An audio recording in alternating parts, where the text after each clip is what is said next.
Indatshana emfitshane, short story. Ngadlwengulwa ngu-stepfather. Igama lami nginguNtokozo. Ngazalwa ngumama uMaDube. Ubaba waseshona ngimncane. For now ngina 10 years. Then umama wendela koNsimo. Wafika wazala umntwana oyintombazana. Una 5 years. Kwenzeka kuleyo ndoda umama ayendela kuyo inomntwana ona 18 years amthola ekhona. Vele eqinisweni impilo ayizange ibe lula. Angazi nokuthi umama yini eyamenza waya kwenda. Cause lapho ayendele khona ubaba wakhona kafuni kusebenza. Uyaqeda the whole day ehleli nje ephuza utshwala. Ngisho nengane yakhe uMandla kafuni kusebenza. Kwenzeka ngelinye ilanga umama engekho edolobheni ayedinga izinto zakhe. Owayezithenga izinto edolobheni eze nazo emakhaya azethengisa. Ngelinye ilanga ubaba uNsingo yena lo u-stepfather wami ongafuni ukusebenza wangithola ngipheka, wabe ngishaya izinqa. Sukhulile wena manje, sokumele ngike ngikubone sibili ukuthi usukhule ngempela. Bheka nezinqe namabele suphuhlile. Akuthi ke ngibambe. Wathi ufuna ukungibamba amabele ngambamba isandla. Wena ufuna ukuthi ngikubambe? Ngapha uhlala emzini wami, uyihlo wafa ngomkhuhlane engaze ngawunikwa unyoko. Wena susala ukuthi ngilale nawe, kumele nami ngikunikeze lo mkhuhlane engawunikezwa ngunyoko. Watsho uNsingo esondela kimi wangibamba. Wavela wangenisa isandla sakhe phakathi ephentini lami, walidonsa ladabuka. Ngazama ukukhala wangishaya ngenye impama enzima, wathi ukuvela ngikhulume kuphela uyangibulala. Angitshise kungabi lomuntu oyabona ngitsho ithambo lami.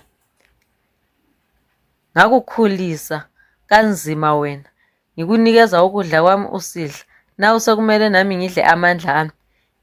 Imali zami zonke ziphelele kuwe, sokumele ngidle nami njengawe usidla imali yami. Watsho uNsingo lapho wayeserious ngale ndlela amehlo akhe ayebomvu yazi esethusa. Ngaswela ukuthi ngenzeni. Wangiwisela phansi wangivula okungamathanga kwami okuncane. Noma sengikhala kazange waba nendaba. Nami ayiwanda wayekwenzelani lokho cause umama wayekhona for ukuthi amnikeze lento ayifunayo than ukuthi ayifune kimi ivele incane eyami.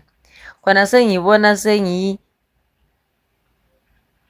sengibona seyikhuphile ebhlugweni into yakhe, ngayibona ngamehlo enhliziyo yami yaba buhlungu kakhulu.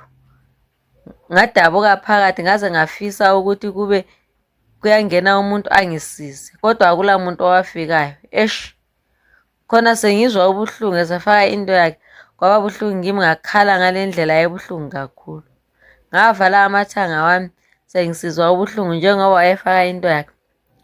Wangishaya ngempama uNsingo waqeda wangivala umlomo ngesandla ukuthi ngingabangi umsindo. Lapho ke wazenzela kimi nginjalo ngiyingane. Kazange wabe lendaba lokuthi mina ngizwa ubuhlungu. Wangidlwengula waze waqeda.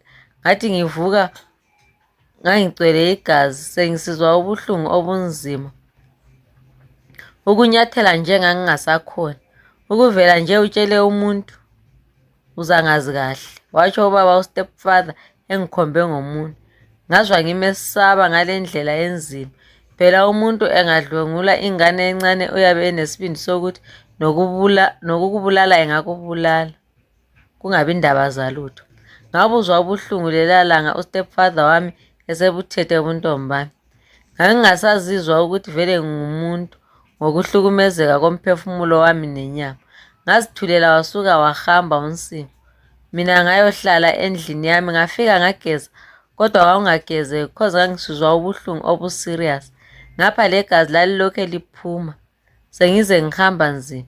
Ngathi ngibona umama efika ngajabula ukuthi ngizomtshela ngale ndaba eyenzekile. Wathi esezofika ngamlanda. Ngasondela duze naye.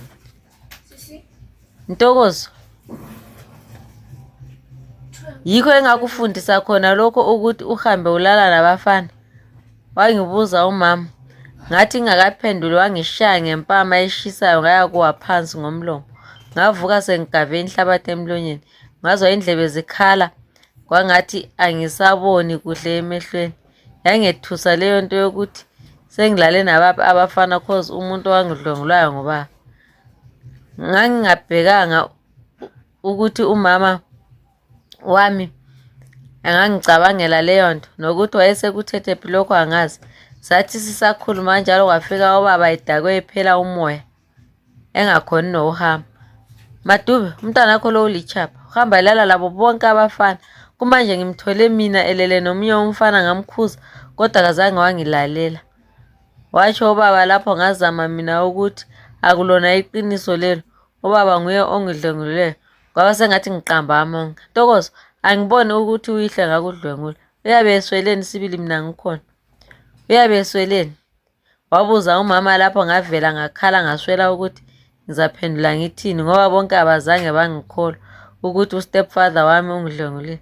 Kwaba sengathi mina ngiqamba amanga. Akuzange kwasahlaleka ekhaya ngemva kokuthi uNsingo wangidlwengula. Nomama wayengathembi ukuthi ungidlwengulile. Zaqhubeka izinsuku wathi esefuna ukungibamba futhi ngabaleka mina ngayohlala komalume. Kulapho engahlala khona isikhathi ngaze ngakhula. Umama vele ngangingafuni la kumbona. Ngasuka lapho sengikhulile ngayosebenza eGoli. Ngathi ngijika kulapho engezwa khona uNsingo kuthiwa uyagula serious. Nami ngagcina sengifikile ngifuna ukumbona ukuthi ngaphila ngaphandle. Bangibone ukuthi ngaphila ngaphandle kwabo. Kwathi kunabantu abaningi bezombona kulapho akhuluma khona uNsingo ukuthi wangidlwengula. Kazange wathatha isikhathi wavela wathula wahle washona. Ngakhala cause ngicabanga into angenza yona. Wangidlwengula njalo egula. Mina ngaqala ukuphuza amaphilisi ngimncane because of yena. Umama naye wangixolisa ukuthi kwakumele angilalele mangimtshela ukuthi ungidlwengulile. Khona izingane ziyadlwengula lapha ngaphandle.